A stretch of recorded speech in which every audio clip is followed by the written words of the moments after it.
巨輪2呢幕掟錢鬧臭嘟戲，除咗令吳岱融彈起，俾佢鬧嘅阿 Lee 都人氣急升㗎。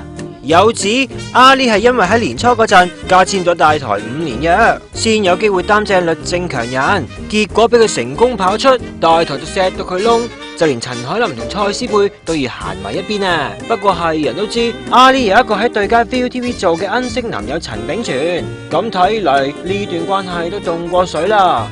皆因有報道話，阿 Lee 最近被高層照肺，仲要佢同恩星男友保持距離添。雖然有知情者話，阿 Lee 就冇話過要分手，只係暫時唔見住，但就由西貢愛巢搬翻去筲箕灣娘家住啦。陳炳全仲似乎已經打定輸數啦。